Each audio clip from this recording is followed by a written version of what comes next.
Hey everybody, welcome to the Blab. We are talking about online marketing, what has been going on over the last few days in the online world. I know there is lots of Facebook stuff going on, lots of Twitter stuff going on. It's going to be a busy show. So if you're just joining us, welcome aboard. We'd love to have you on the Blab. If you want to jump in, join us. Will Hankey is the co-host. Hey, Will. Greetings. How are you today? I am good, although I think I've seen you frozen a little bit. No, there we go. You're moving around. We're alive. So I am just going to tell a little bird right now that we are live, and we'd love people to join us. We are going to discuss all sorts of crazy things that have been happening in the online world. It wouldn't be a week without changes if it wasn't for Twitter or Facebook. I think we've got a bunch of those lined up for us, haven't we? We have, yeah. Quite a list today. Yeah, so where do you want to start with today's news? Well, let's jump into Facebook. How's that sound? Why not? The staple.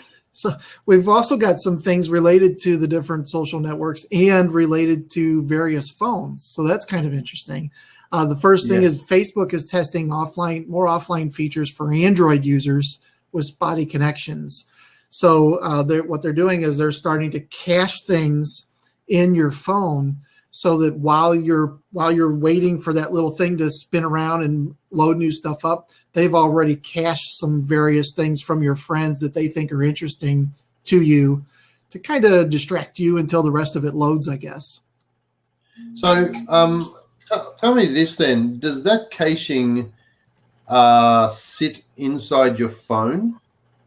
Yep. Yeah, that way if you're on a bad connection or something like that, it's already kind of preloaded. Now, how much do they store in there as far as, let's say you've got a phone, it's pretty full, and I'm, deleting photos just so I can stop that little signal saying, hey, your phone's full.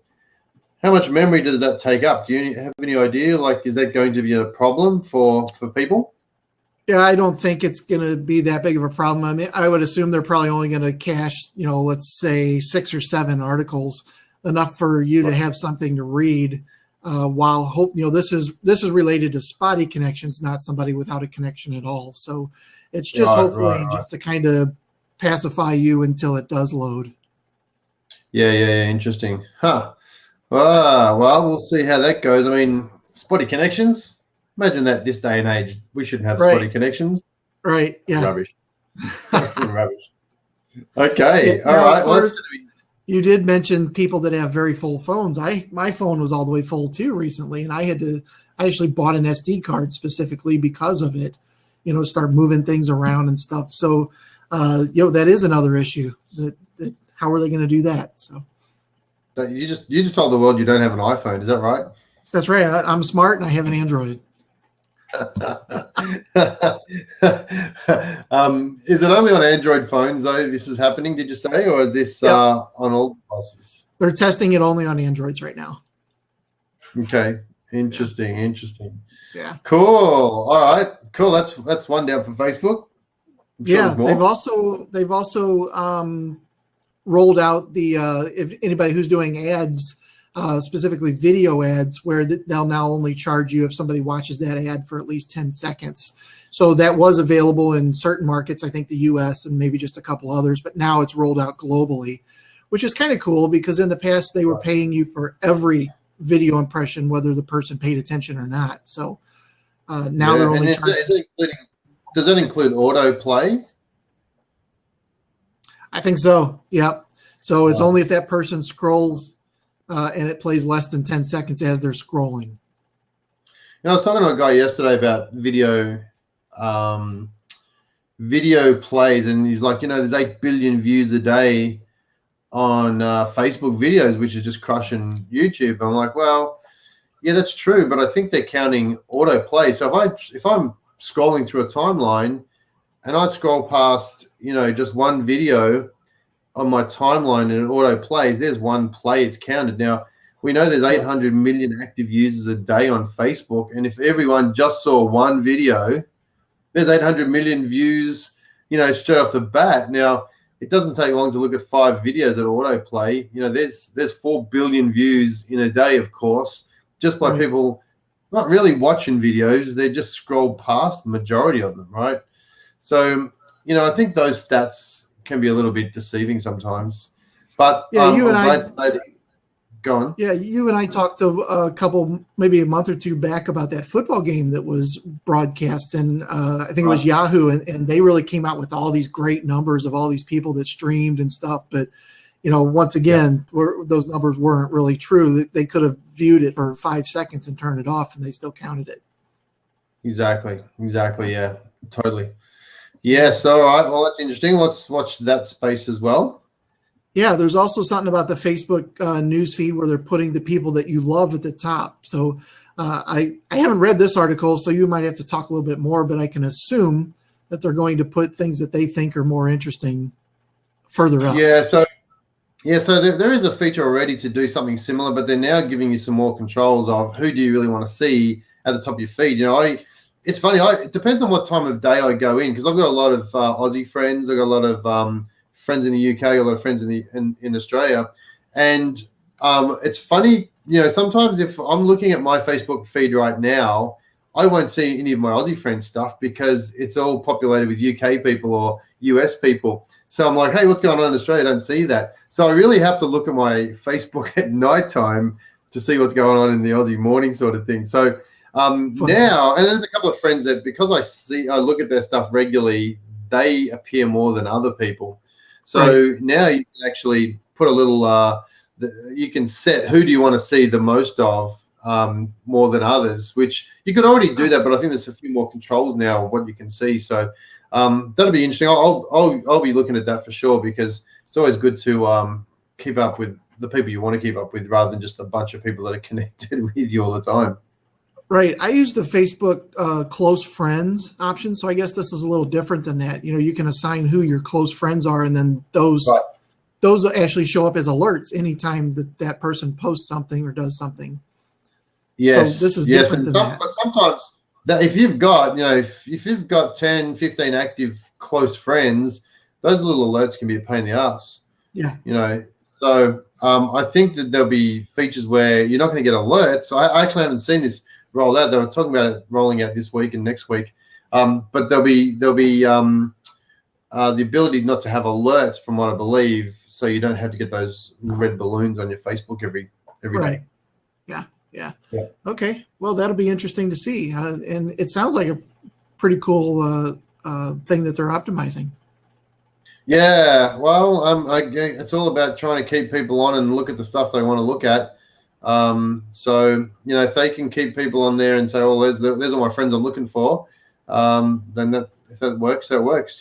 All this stuff is always in test mode, so we'll see how that goes. Yeah, that was actually commented on in the thing about the Android testing the offline things, just to keep you a little bit more addicted to the Facebook app while you're unable to get to it. So. Yep. So Facebook also released this week some Star Wars stickers. I don't know are the stickers only available in the Messenger part of it? That's kind of what I'm thinking. I'm guessing it would be, because I'm thinking it is. I haven't looked at my Facebook today, but this time next week I'm doing something for the first time I've ever done in my life, and that's go and see a movie the day it comes out. Oh. I'm actually seeing it. We bought tickets. We bought tickets 4 months ago. Apparently, my brother-in-law and all his family, is about 15 of us, all going at 1 o'clock on Friday afternoon. I've never done that. I've always been one of those people that's like, I don't need to see it the minute it comes out. I'll see it the week after or a month after or whatever. But it's actually almost exciting to go and see a movie when it first comes out. So I'm just jumping on the Star Wars bandwagon. We're watching the Empire tonight and Return of the Jedi tomorrow, just so we can be all up to speed, and then we're good to go. Oh, have fun with that. I've never seen any of the Star Wars movies and don't have any desire to. Oh, get off this lab right now. Yeah. So I'm not that crazy fan. I actually had to watch the recent 3 again because I had no idea what happened in them. I don't remember. Oh, yeah.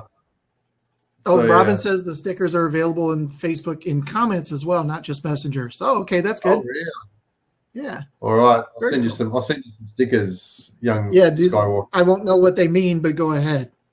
These are not the stickers you're looking for. My jokes are wasted. Yeah. Cool. All right. What else we Also, got there? What else? related to Star Wars, there are a couple apps out now that you can install that will help you filter out any sort of what are those called when somebody talks about the movie before you're ready to hear about it? Spoiler alerts. Alert. Yeah. Yeah, there's a couple apps out now that will actually help you filter those out. I don't know how well they're going to work. You know, I would assume they're going to be keyword driven somehow. But there are a couple different apps that you can install if you don't want to know what happens when the Jedis kill the Yodas or whatever it is. So that's interesting. I don't know. Yeah, I mean, how? Yeah. It almost has to be keyword driven. How else are they? I mean, they're going to have to look for certain keywords and then filter those tweets or those posts out. How else could they do it? Yeah. So is this an app that's a third party that sits over your Facebook account? Yep. Yeah. I think there's 3 different apps mentioned in that particular article. And I think somehow it goes over the top of your social networks and tries to filter those things out so you don't see them. Is that just for movies or is it for football scores and stuff like that too? Because sometimes, you want to see a score or replay of a game without seeing the score and bang, there's the score. You just wasted my 2 hours. This article was specific to the Star Wars release, but I would assume there's apps that do other things the same way. Yeah. Interesting. Speaking of funny apps, I'm just going to go a complete tangent right here, and this is nothing new. This is quite old, but it just reminded me of it. There's an app, and I don't even know if it's still around anymore, but there was an app that you used to be able to you take it to the movies with you, and it would tell you when the best time is for a toilet break.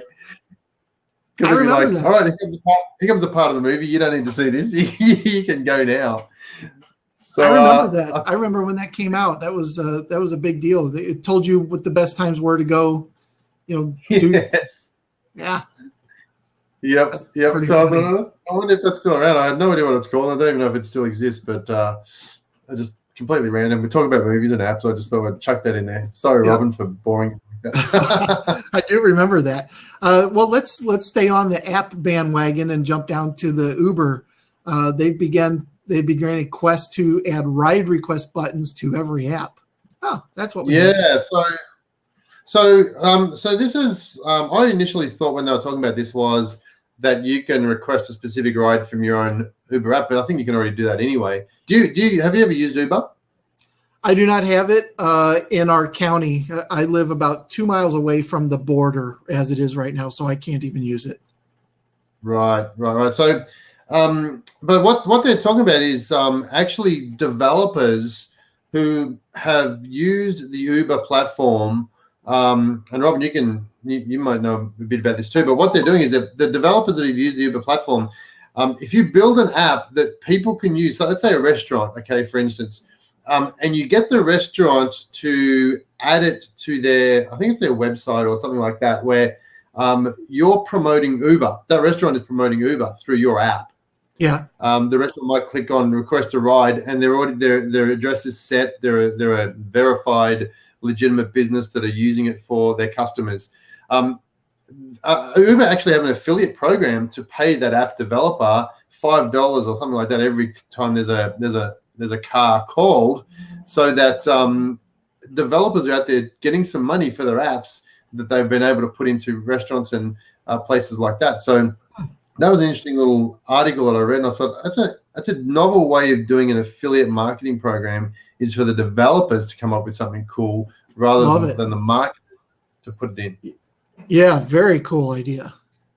Yeah, like there are some people. I haven't heard that before. Have you heard of that before, where the affiliate program is for the developers to come up with a cool thing that everyone wants to use, rather than a marketer who's able to get into only a small amount of venues? The only thing I know related to that is I know that PayPal and some of these payment processors you can create an app and you can plug in your affiliate ID, so that if somebody uses your WordPress plugin for PayPal or whatever, every time they get a purchase, you get it's a very small amount, Right. Okay.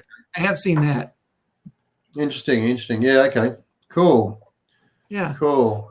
So anyway, so that was something that popped out this week. So Uber are making waves, aren't they? They're really disrupting everything right now. And in my hometown, in my home state in Australia, Victoria, there's some serious calls about banning Uber completely because of it's not a legitimate business or something like that. But if they ban Uber, something else will pop up underneath it, and I think they've started the Disruptosaurus right now. So they're doing something similar in St. Louis. They've tried to shoot it down many times, and now it's up and running. And I think the taxi commission is really upset about it. But it is what it is. Should have thought about that when they hired some of those weird ass drivers and rude drivers, and they should have looked after their industry a bit better. They had the monopoly. This reminds me of is the whole Yahoo thing back in the late 90s when Yahoo was so cocky about no one's going to take over us. Who's going to beat us? We're Yahoo. And then Google come along and bang, smash you out of the park. And now look at them. That's almost our next article. What a lead into that, hey? Yeah, that where was good. Yahoo is selling their business up, right? They're getting rid of it. They're getting out of there. Yeah, they split into two, and they're really going to focus on the Alibaba side of things, which is probably generating plenty of money for them.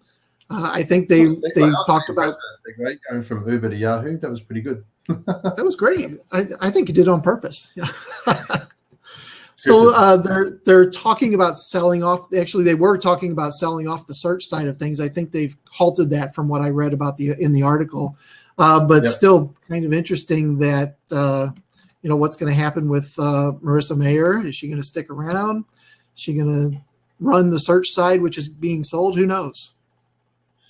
Yeah, they I think they were a little bit disappointed with her performance from what I read, that she didn't do what she was going to do. And they're looking at it going, well, we've got I think it's a 25% stake in Alibaba, which is incidentally they had their Black Friday sort of style shopping day about a month ago.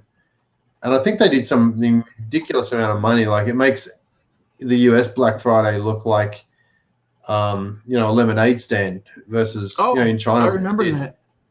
It was a specific day. They had a day and they had a name for the day. It wasn't Black Friday. It was called something else. And it was crazy. It was $50 billion or something ridiculous, or whatever it was. And maybe it was probably more than that in a day. And it was just crazy. And I think that was Alibaba who did that much on there. Alibaba did that much on their site in a day, which is just phenomenal. So Yahoo are looking pretty good with being a major shareholder of Alibaba. Yeah. There's a movie that came out sometime in the early 90s, I guess. The movie was something about a fireman who lost his dad, but somehow could talk to him through the radio. But anyway, the one guy was able to go back in time or something, and one of his recommendations was to buy Yahoo stock. So kind of interesting, how that movie was, that was his big thing. Don't forget to buy Yahoo stock. Obviously Google wasn't around then, but. And the part 2 of the movie was sell your Yahoo stock as soon as you buy it. Yeah, at the end of the movie, the guy pulls up in the Rolls Royce or something like that, and his license plate says Yahoo on it. How times have changed. Yeah. Yeah. Okay. So let's. We were talking about apps. There's also Mashable has come out with the 15 best social media apps for iPhone. So this was not interesting to me at all because iPhone people are crazy. But I thought I'd throw this in there for you. Give it to us anyway. What? Give us the list. I tossed it in there for you anyway. Now Robin, I know settle down on those.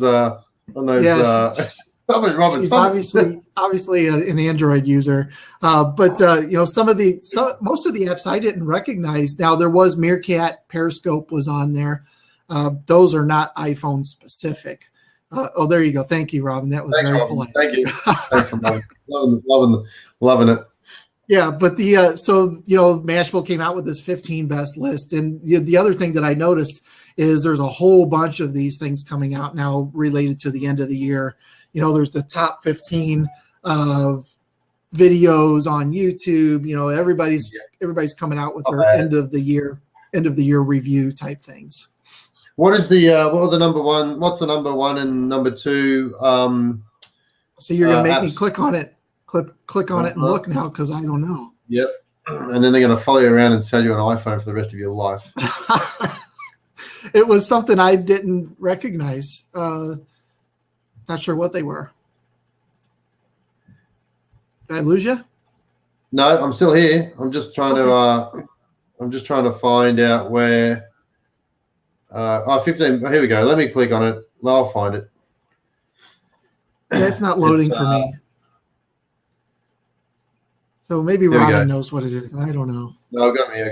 Here we go. Fire Chat was number 15. Highlight 14. I haven't heard of those either. Meerkat was there. We've got Group. Oh, this keeps jumping. Group Me. Time Hop. Okay. Path. Oh, Time Hop I've heard of. Snapchat. Heard of Snapchat? Tweety. Yeah, they were down last week, Snapchat. Messenger, Facebook Messenger, number 5. Wow, actually someone chose to put it up there. WhatsApp is number 4. WeChat, Twitter, and Facebook. There you go. Surprising. Yeah. Interesting. I'm going to check out some of those apps. I've never heard of some of those either. Have you heard of WhatsApp? No. What's that? That's something that I heard about it probably a year ago. I installed it because I had heard so much about it, and I started asking people, and everybody that I asked had no idea what it was. I've been on WhatsApp for 3 years, more probably. I used it. It's massive in Asia, right? So when I was traveling a lot around the world, we would travel and do events. So we'd have large events. There'd be a team of 15 of us on there, and we'd all be on a WhatsApp group messaging thing. So we could talk to each other through the WhatsApp system. We could either type messages or talk, but as group chat, it was great because we could do that. It was huge in Asia. It's big in Australia, big in Europe. And I think, when Facebook bought it for $19 billion, people were like, what the hell? Why would you buy some app we've never heard of before? But the thing is, in the US, no one had heard of it because it's not big here. But in Europe and Asia, it's massive. It's the number one app. In fact, they have more image shares on WhatsApp per day than Facebook and Instagram combined. Oh, wow. It's phenomenal how much, and Facebook knew this, and they knew that they were looking for a market to say, well, we've saturated the US, we've saturated Western world. Not Western world, we're saturated US and Australia. How do we get into that next market? There's a market with all these people on it. At the time, I think they had 500 million users, but they were sharing a lot of images on WhatsApp. Wow. So anyway, that's why they bought it, paid for it, and done well there. It's slowly coming into the US, but still, it's taking its time. Yeah. Huh, I don't know anything about it. I'm just a dumb user. Well, we've only got a couple minutes left. Let's jump into some of these Twitter things. Twitter's starting to serve promoted tweets to people that are logged out, and there's a fly flying around in front of my face. There's an app for that. This is live, folks, live. Live. So Twitter promoting stuff that you're not logged in. How do they do that? I'd like to know that. I guess once again they're just showing the promoted tweets. So I don't know. Maybe they're caching them, kind of like Facebook is doing with that other thing. And where are they showing this when you're not logged in? Don't know. They're showing it to logged out users. So I guess, is there a way to pull up the app without being logged in? There must be. Well, you get the homepage on the. So it's only on app. It's only on iPhone or a mobile device. It doesn't say. It just says Twitter serving promoted tweets to logged out visitors. So I guess it's just another way for them to show ads, to the homepage, to the Twitter search page. There are a couple other pages you can get to. Well, who goes to the homepage on Twitter ever? You really go to the homepage on Twitter. You don't go out and log. Well, most people don't log out every time they go out of Twitter, right? So, yeah, interesting to see what that does and how that works. Interesting. Yep. Yeah, they're also serving timelines some tweets that are not in reverse chronological order. I saw that on my Twitter feed the other day. Yesterday, I saw that and I'm like, whoa, what's going on here? I think I've got a bug. No bug. So what is the reason? Is that just that they're showing ones that are more engaging, or? Yeah, so I went back and I started to try and reverse engineer why they were doing that on my feed. And it seemed to be the ones that were a little bit more engaged with other people were being at the top. So the ones that had some hearts or likes, the ones that had retweets or whatever were up the top. And as I'm going through my feed, I'm like, oh yeah. And then I got to the point where there was a tweet that came out a minute ago, and I'm like, hang on a minute, I just read a whole bunch that were from the last hour or whatever. So it's interesting to see what happens there. I don't know if it's going to confuse people more or not, because we all know the chronological. You can zip down. I know when I get to a couple of days past, I don't bother doing anything because it's gone. So who knows? We'll see how that works. I'm sure they're testing the engagement factor on that as well. I'm not sure how they're going to do that, but yeah. And then the last thing we got just in time is they've bumped up the size of the pictures in the tweets as well. Yeah, so on that one there on your app, I think it's on your app on your phone. If you see a picture, you don't have to hit the picture to open up into a bigger screen. They're actually natively going to just show you the big picture, so you don't have to tap on it to see the whole thing. So that'll be good for pictures, because I think images are pretty important. I don't like it. I'd rather just see what the picture is. When you see a cut-off thing, it's like half a person's face and something else. You're like, what is that? I've got to waste time touching on it, and then it opens it up and you look at it. I'd rather just see what it is and say, yep, I like it. I want to check it out more or not. Yeah, they're also going to be responsible for more carpal tunnel, because that's going to make you have to do more scrolling because the pictures are bigger. There's going to be a class action suit on carpal tunnel people. Yep. And I think so. They'll communically put it together on Facebook, Twitter, and anyone who's got a texting device. So that's it. We made it through our entire list. Wow, that was pretty full on. That was good. That's good. Thank you, Robin. Thank you for jumping in. And anyone else that jumped in throughout the little session. What's today? Friday. Next Tuesday, we'll be back next Tuesday with a whole bunch of stuff that's happening this weekend. You won't believe what's going on this weekend. It's crazy. Can't tell you. You don't know. But we will know by Tuesday. We'll share it with everybody. Tell your friends. Tell the world. And we'll see you next Tuesday, 10:30 a.m. Pacific, 12:30 Central. 12:30 Central, 1:30 Eastern. Yep. Oh, that's a mouthful. All right. See you later, Will. See you later. See you, Andrew. Bye. Thanks, everyone.